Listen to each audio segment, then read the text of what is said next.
നമസ്കാരം. ക്ലോസ് എൻകൗണ്ടറിലേക്ക് വീണ്ടും സ്വാഗതം. ISRO മുൻ ചെയർമാൻ ഡോക്ടർ കെ രാധാകൃഷ്ണനാണ് ക്ലോസ് എൻകൗണ്ടറിലെ ആഴ്ച. 2014 ശാസ്ത്ര ലോകത്ത് ഇന്ത്യക്ക് തലയുയർത്തി പിടിച്ചു നിൽക്കാവുന്ന ഒരു അന്തരീക്ഷമുണ്ടാക്കി. ഒരു ശാസ്ത്രജ്ഞൻ എന്നുള്ള നിലയിൽ നേച്ചർ മാഗസിൻ ലോകത്തെ 10 ശാസ്ത്രജ്ഞരിൽ ഒരാളായി താങ്കൾ സംതൃപ്തിയോടെയാണോ പടിയിറങ്ങി? സംതൃപ്തിയോടെ, സന്തോഷത്തോടുകൂടെ ISROയുടെ എല്ലാവരും കൂടെ ചേർന്ന് പല നേട്ടങ്ങളും കൈവരിച്ചു 2014.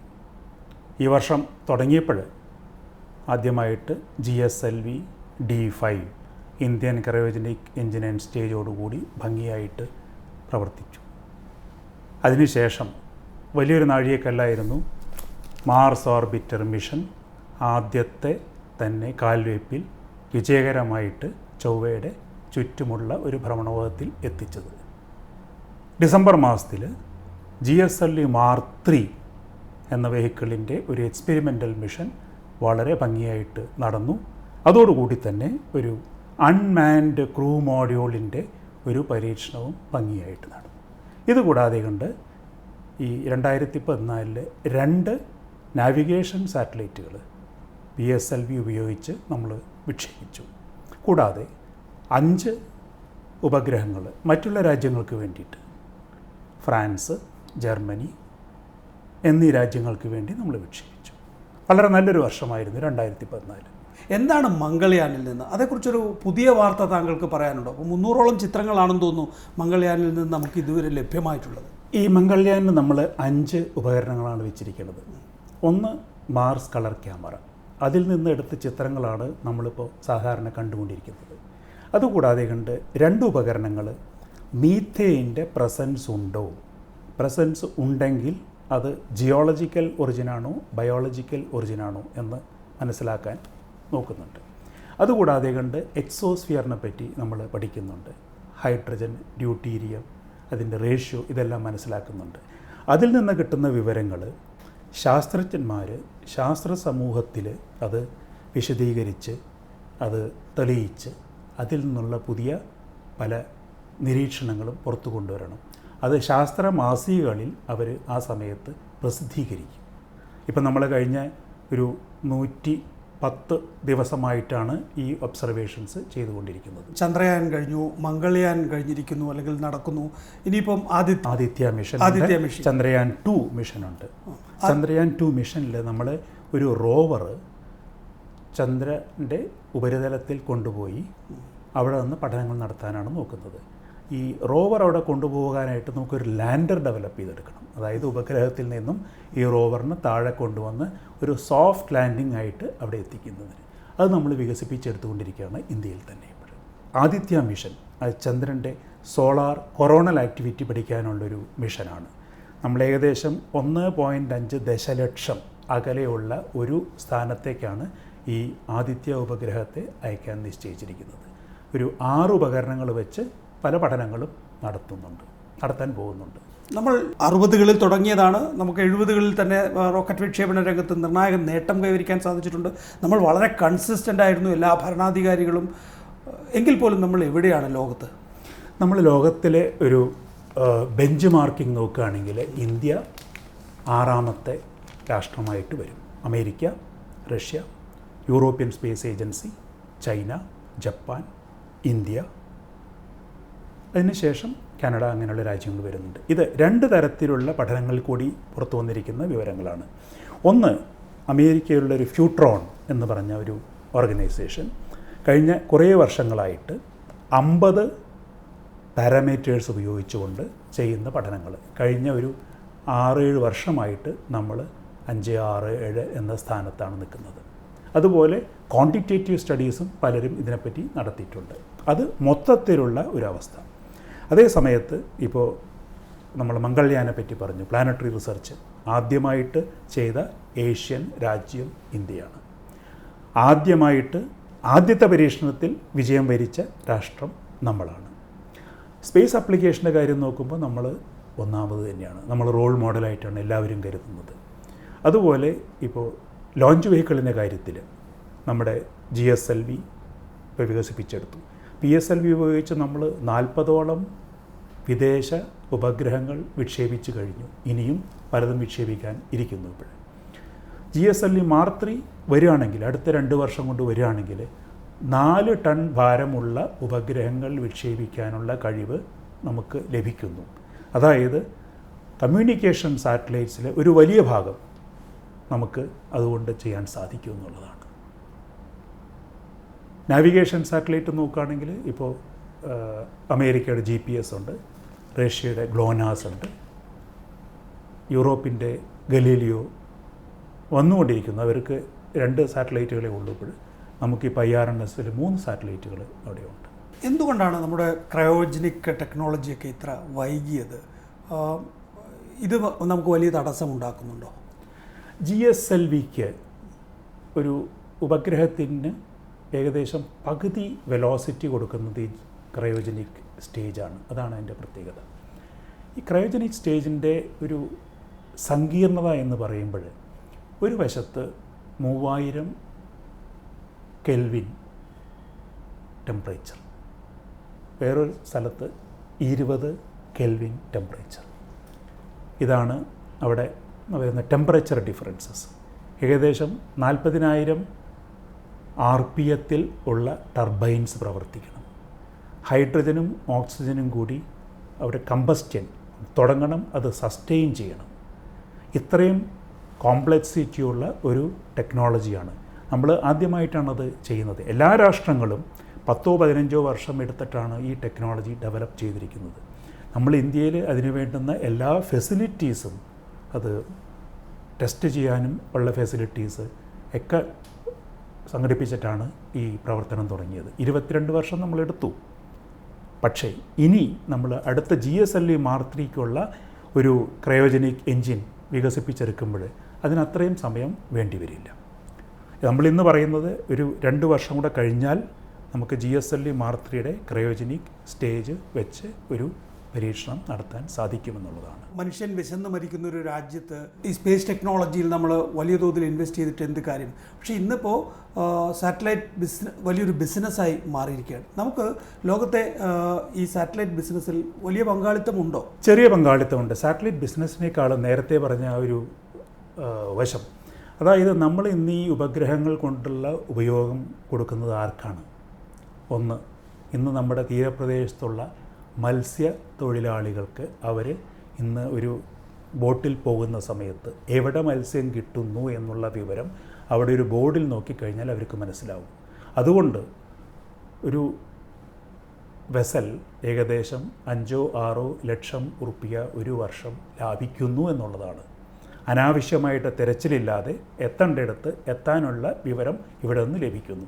അതുപോലെ നമ്മളൊരു ഗ്രൗണ്ട് വാട്ടർ സോഴ്സ് നോക്കുന്ന സമയത്ത് ഈ ഉപഗ്രഹത്തിൽ നിന്നും കിട്ടുന്ന വിവരങ്ങൾ കൂടെ ചേർത്ത് അത് നോക്കിക്കഴിഞ്ഞാൽ സക്സസ് റേറ്റ് വളരെ കൂടുന്നു എന്നുള്ളത്. ഇത് ജനങ്ങൾക്ക് കിട്ടുന്ന ഒരു ഉപയോഗം. ഇന്നൊരു ഡെവലപ്മെൻറ്റ് പ്രോജക്റ്റിന് ഒരു ഡിസ്ട്രിക്റ്റിൽ എന്തെങ്കിലും എവിടെയാണ് ചെയ്യേണ്ടതെന്ന് നോക്കുമ്പോൾ ആ പ്രദേശത്തിൻ്റെ ഭൂമിയുടെ ഗുണങ്ങളും പരിമിതികളും മനസ്സിലാക്കി അത് ഉപഗ്രഹത്തിൽ നിന്ന് കിട്ടുന്ന വിവരങ്ങൾ ഉപയോഗിച്ച് ചെയ്യുകയാണെങ്കിൽ കൂടുതൽ ഫലപ്രദമായിരിക്കും. അതായത് നമ്മളിന്ന് രാജ്യത്ത് വികസനത്തിന് വേണ്ടി ചെലവിടുന്ന ആ തുക കൂടുതൽ ഭംഗിയായിട്ട് ഉപയോഗിക്കാൻ സാധിക്കുന്നു ഇതുകൊണ്ട് എന്നുള്ളതാണ്. ഇതാണ് സ്പേസ് ആപ്ലിക്കേഷൻ കൊണ്ട് ഏറ്റവും വലിയ പ്രയോജനം. ഇന്ന് കമ്മ്യൂണിക്കേഷൻ രംഗത്ത് വലിയ റെവല്യൂഷനാണ് നടക്കുന്നത്. ഡിസാസ്റ്റർ മാനേജ്മെൻറ്റ് പ്രത്യേകം എടുത്തു പറയേണ്ട ഒരു കാര്യമാണ്. ഒരു സൈക്ലോൺ വരുന്ന സമയത്ത് ഏകദേശം 48 മണിക്കൂർ മുമ്പ് നമുക്ക് ഇന്ന് വിവരം കൊടുക്കാൻ സാധിക്കുന്നു. ഇപ്പോൾ കഴിഞ്ഞ ഈ 2 വർഷത്തെ 2 സൈക്ലോണുകൾ, ഹുദ്ഹുദ് അതുപോലെ ഫൈലിൻ, ഇതിൽ എത്രയോ ലക്ഷങ്ങൾ ആൾക്കാരെ മാറ്റിപ്പാർപ്പിക്കാൻ സാധിച്ചു നേരത്തെ ഈ വിവരം കിട്ടുന്നത് കൊണ്ട്. അത് വലിയൊരു പ്രയോജനമാണ് മനുഷ്യന് കിട്ടുന്നത്. കുറച്ചുകൂടെ ലൈറ്റർ നോട്ടിലേക്ക്, കെ രാധാകൃഷ്ണൻ എന്ന ISRO ചെയർമാൻ നേച്ചർ മാഗസിൻ്റെ 10 പ്രതിഭാധനരായ ശാസ്ത്രജ്ഞരിൽ ഒരാളായി 2014 നാമകരണം ചെയ്യപ്പെടുകയാണ്. നിങ്ങളെല്ലാം തന്നെയും പക്ഷെ പ്രവർത്തിക്കുന്ന ഒരു രീതി കാണുമ്പോൾ ദൈവവിശ്വാസത്തിൽ മാത്രമല്ല ശകുനവിശ്വാസം പോലും പല നമ്മുടെ ശാസ്ത്രജ്ഞന്മാർക്കുമുണ്ട് എന്ന് വായിക്കുകയാണ്.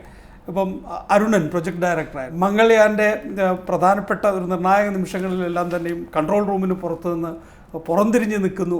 അപ്പോൾ അത്തരത്തിലുള്ള ശകുന വിശ്വാസമൊക്കെ എങ്ങനെയാണ് നിങ്ങൾ പൊതുസമൂഹത്തിന് മുമ്പിൽ ബോധ്യപ്പെടുത്തുക? നമ്മൾ ഇതെല്ലാം ഓരോരുത്തരുടെ വിശ്വാസമാണ്. നമ്മൾ ഈ ലൈറ്റർ സൈഡിൽ പറയുന്നതുകൊണ്ട് ഞാൻ പറയുകയാണ്, ഇപ്പോൾ ജെറ്റ് പ്രൊപ്പൽഷൻ ലബോറട്ടറിയിൽ അവരവിടെ ഒരു പാത്രത്തിൽ പീനട്ട്സ് വെച്ചിട്ടുണ്ട്. അതവർ കഴിക്കും. അത് അവരുടെ ഒരു വിശ്വാസം. അത് ഓരോരുത്തർക്കും അവരുടേതായിട്ടുള്ള വിശ്വാസങ്ങളുണ്ട്. അവരതിനെ വിടുക, അത്രയേ ഉള്ളൂ അതിനകത്ത്. ഇപ്പം ഗോളാന്തര യാത്രകളിലൊക്കെ വ്യാപൃതരായിരിക്കുന്ന ശാസ്ത്രജ്ഞരാണ്. അവർക്കുണ്ടായിരിക്കും അതുപോലെയൊക്കെ ഓരോ വിശ്വാസങ്ങൾ. എങ്ങനെയാണ് ഈ പ്രപഞ്ചം പ്രവർത്തിക്കുന്നത് സംബന്ധിച്ച് നിങ്ങൾക്ക് വ്യക്തതയുണ്ട്? വ്യക്തതയില്ലാത്ത നമ്മൾക്കാണ് ഈ ദൈവവിശ്വാസം. വ്യക്തത ഉണ്ടോ എന്ന് എനിക്കറിയില്ല, പൂർണ്ണമായിട്ടും നമുക്കത് മനസ്സിലായിട്ടുണ്ടോ എന്ന് എനിക്കറിയില്ല. പക്ഷേ ഇത് രണ്ടും തമ്മിൽ ബന്ധപ്പെടുത്തി പറയുകയല്ല. ഓരോരുത്തർക്കും അവരവരുടെ വിശ്വാസം, അതിനവരെ വിട്ടേക്ക്, അത്രയേ ഉള്ളൂ. അവർ ചെയ്യേണ്ട പ്രവൃത്തി ചെയ്യുന്നുണ്ടോ എന്നുള്ളത് നമ്മൾ നോക്കണം. പൂർണ്ണമായ ഒരു ദൈവവിശ്വാസിയാണല്ലോ. ഞാൻ ദൈവവിശ്വാസം. 30 കോടി ദൈവങ്ങൾ ഉണ്ടെന്ന് വിശ്വസിക്കുന്ന ഒരാളാണ് ഡോക്ടർ കെ രാധാകൃഷ്ണൻ. ഒരു ഹിന്ദു മതത്തെ വിശ്വസിക്കുന്ന ഒരാൾക്ക് അങ്ങനെ ഒരു ശക്തി ഉണ്ടെന്ന് ഞാൻ വിശ്വസിക്കുന്നുണ്ട്. മതം അത് വേറെ. അത് ഞാൻ എല്ലാ മതങ്ങളിലും വിശ്വസിക്കുന്ന ആളാണ്. അമ്പലത്തിലും പോകും, പള്ളിയിലും പോകും. ഞാൻ അങ്ങ് പേട്ടതുള്ളലിൽ പോലും അതിൻ്റെ ആചാരങ്ങളുടെ ഭാഗമായി പോലും കണ്ടിരുന്നു എന്ന് പറയുമ്പോൾ അതൊക്കെ ഒരു അന്ധവിശ്വാസമാണെന്ന് വിചാരിക്കുന്ന സാധാരണ വിശ്വാസം എന്നുള്ളത് ഒരു സബ്ജക്റ്റീവ് ജഡ്ജ്മെൻ്റാണ്. ഞാൻ 52 തവണ ശബരിമലയിൽ പോയിട്ടുണ്ട്. അതൊരു ഫാക്റ്റാണ്. ഞാൻ അമ്പലങ്ങളിൽ പോകും, ഞാൻ പള്ളിയിൽ പോയിട്ടുണ്ട്. മംഗൾയാൻ്റെ പരീക്ഷണത്തിന് മുമ്പ് അതിൻ്റെ ഒരു ചെറിയ ഫോർമാറ്റ് എടുത്ത് ഒരു അമ്പലത്തിൽ കൊണ്ടുപോവുക, അതിവിടെ പൂജിക്കുക എന്ന് പറയുമ്പോൾ അതിൽ നിന്ന് കിട്ടുന്നത് ആത്മവിശ്വാസമാണോ അതോ ഇത് വിജയിക്കാനുള്ള ഉപാധിയായിട്ടാണോ അതിനെ കാണുന്നത്? അതൊരു ആത്മവിശ്വാസമാണ്. ചിലർക്കിപ്പോൾ നീല നിറത്തിലുള്ള ഷർട്ട് ഇട്ട് കഴിഞ്ഞാൽ ഒരു ആത്മവിശ്വാസം തോന്നും. ചിലർക്ക് നല്ലൊരു വേഷം ധരിച്ച് പോയി കഴിഞ്ഞാൽ ആത്മവിശ്വാസം തോന്നും. അത് ഓരോരുത്തരുടെ വിശ്വാസം.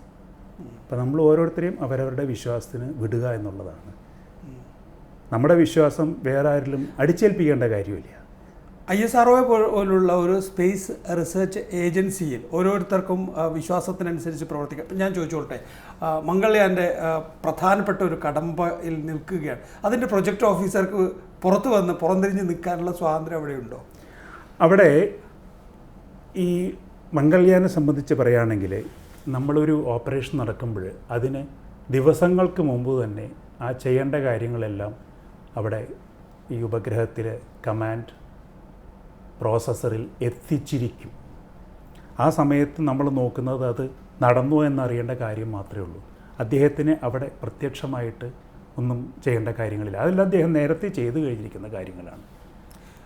മനുഷ്യരാണ് ശാസ്ത്രജ്ഞർ, അതുകൊണ്ട് അതിലൊന്നും തെറ്റു പറയുകയില്ല. എങ്കിൽ പോലും ഈ പറയുന്ന ഈഗോ, ഈ പറയുന്ന അന്ധവിശ്വാസങ്ങൾ, ഇതെല്ലാം ഇവരെയൊക്കെ മാധവൻ നായരും രാധാകൃഷ്ണനും തമ്മിലുള്ള ഒരു ഈഗോ പ്രോബ്ലം വരെ കേരളത്തിലും ഒരുപക്ഷെ ISROയിലും ഒക്കെ ചർച്ച ചെയ്യപ്പെടുന്നതായിരിക്കും. യഥാർത്ഥത്തിൽ ഈ 2 മുൻ ISRO ശാസ്ത്രജ്ഞന്മാർ തമ്മിലുള്ള ഉടക്കിൻ്റെ കാരണം എന്താണ് എന്നറിയാനുള്ളൊരു ആകാംക്ഷ ഒരുപക്ഷെ മലയാളികൾക്ക് ചർച്ച ചെയ്യേണ്ട ഒരു വിഷയമല്ല. ഇപ്പം എസ് ബാൻഡ് ഇടപാട്, അതിനെപ്പറ്റി നമ്മൾ സംസാരിക്കേണ്ട. മുന്നോട്ടേക്ക് എങ്ങനെയാണ് പോകേണ്ടത്? ഏത് തരത്തിലാണ് താങ്കൾ ആ ദിശ നിർണയിച്ച് വെച്ചിട്ടുള്ളത്? നമ്മുടെ ബഹിരാകാശ ഗവേഷണത്തിന് പല മുഖങ്ങളുണ്ട്. പ്രധാന ലക്ഷ്യം ഈ ഉപഗ്രഹങ്ങൾ ഉപയോഗിച്ച് കമ്മ്യൂണിക്കേഷൻ, റിമോട്ട് സെൻസിങ്, നാവിഗേഷൻ എന്നീ 3 തലങ്ങളിലും നമുക്കെങ്ങനെ മനുഷ്യർക്ക് അതുപോലെ ഗവേണൻസ് ആൻഡ് ഡെവലപ്മെൻറ്റിന് ഇത് ഉപയോഗപ്പെടുത്താമെന്നുള്ളതാണ്. ആ രംഗത്ത് നമ്മൾ വളരെയധികം നേട്ടങ്ങൾ വരിച്ചിട്ടുണ്ട്. ഈ 2015 നമ്മളൊരു വലിയ ഒരു കാര്യത്തിന് പോവുകയാണ്. അതായത് നമ്മുടെ സെൻട്രൽ ഗവൺമെൻറ്റിലെ ഡിപ്പാർട്ട്മെൻറ്റ്സ്, ഏകദേശം 60 ഡിപ്പാർട്ട്മെൻറ്റ്സ് ഇത് ഉപയോഗിക്കാൻ തയ്യാറായിക്കൊണ്ടിരിക്കുന്നു. അത് ഒരു വശത്ത്. രണ്ടാമത്, ഇന്ത്യയുടെ തന്നെ റീജിയണൽ നാവിഗേഷൻ സാറ്റലൈറ്റ് സിസ്റ്റം, ഒരു 7 സാറ്റലൈറ്റുകളുള്ള ഒരു കോൺസ്റ്റലേഷൻ ഈ 2015 നമ്മൾ സ്ഥാപിക്കുന്നു. പിന്നെ കമ്മ്യൂണിക്കേഷൻ രംഗത്ത് കൂടുതൽ ട്രാൻസ്പോണ്ടറുകൾ നമ്മുടെ ആവശ്യത്തിന് വേണ്ടി ചെയ്യുക എന്നുള്ളതാണ്. റിമോട്ട് സെൻസിങ് തലത്തിൽ ഇനിയും നമുക്ക് പുരോഗതി ഉണ്ടാകുന്നുണ്ട്. ഇന്ന് 1 മീറ്റർ ഉള്ള ഒരു ഒബ്ജക്റ്റിനെ നമുക്ക് മനസ്സിലാക്കാൻ സാധിക്കും ഈ ഉപഗ്രഹം വെച്ച്. അത് 0.6 മീറ്റർ, ഭാവിയിലേക്ക് 0.25 മീറ്റർ, അങ്ങനെയുള്ള പുരോഗതികൾ വരുന്നുണ്ട്. സ്പേസ് സയൻസ് രംഗത്ത് അസ്ട്രോസാറ്റ് അതൊരു വലിയ സംരംഭമാണ്. അസ്ട്രോണമിക്കൽ റിസർച്ചിന് വേണ്ടിയിട്ട് ഭാരതത്തിനും മറ്റുള്ള രാജ്യങ്ങൾക്കും സഹായകരമാകുന്ന ഒരു ഉപഗ്രഹം. ഇതാണ് നമ്മൾ അടുത്ത് തന്നെ ചെയ്യാൻ പോകുന്നത്. മനുഷ്യനെ അയക്കുന്ന പേടകം, അതിൻ്റെ ഒരു എക്സ്പെരിമെൻ്റൽ ഫ്ലൈറ്റാണ് നമ്മൾ ഇന്ന് ചെയ്തത്. അതായത് ഈ അന്തരീക്ഷത്തിലേക്ക് റീ എൻ്റർ ചെയ്യുന്ന സമയത്ത് അതിൻ്റെ താപനില അത് മനസ്സിലാക്കി അതിനു വേണ്ടുന്ന കാര്യങ്ങൾ ചെയ്യുന്നത്.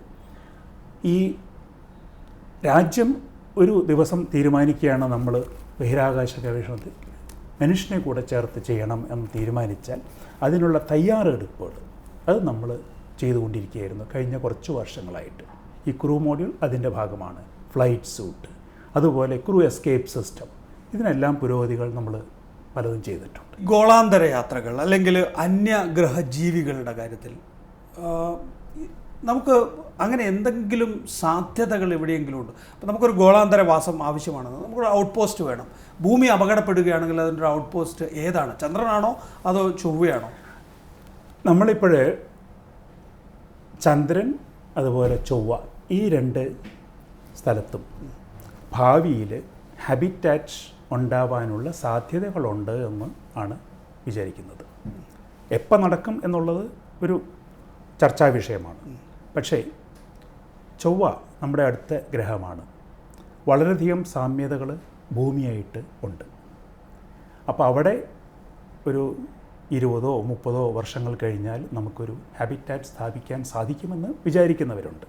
അപ്പം അതിൻ്റെ ഒരു മുന്നോടിയാണ് നമ്മൾ ചെയ്യുന്ന പല പ്രവർത്തനങ്ങളും. അതുപോലെ അവിടെ ജീവൻ്റെ അംശം ഉണ്ടോ, അതുമായിട്ട് ഭൂമിയിലെ ജീവൻ വന്നതിന് എന്തെങ്കിലും ബന്ധമുണ്ടോ, ഇതെല്ലാം ഈ ശാസ്ത്രജ്ഞന്മാർ പഠിക്കുന്ന വിഷയങ്ങളാണ് അവിടെ. അത് ജീവൻ്റെ അംശം പ്രപഞ്ചത്തിൽ എവിടെയെങ്കിലും ഉണ്ടോ എന്ന് എന്തെങ്കിലും സംശയം തോന്നിപ്പിക്കുന്ന കാര്യങ്ങൾ ഇപ്പോഴും ഉണ്ടോ? അത് ആധികാരികമായിട്ട് പറയാൻ എനിക്ക് സാധിക്കും. അതോ ആളുകളെ ഈ ശാസ്ത്ര ലോകത്ത് അത് എനിക്കറിയില്ല അതിനെപ്പറ്റി പറയാനായിട്ട്. അത് നമുക്ക് അറിയുന്ന വിഷയമല്ല. അറിയാത്ത വിഷയത്തെപ്പറ്റി ചർച്ച ചെയ്യുന്നത് ശരിയല്ലല്ലോ.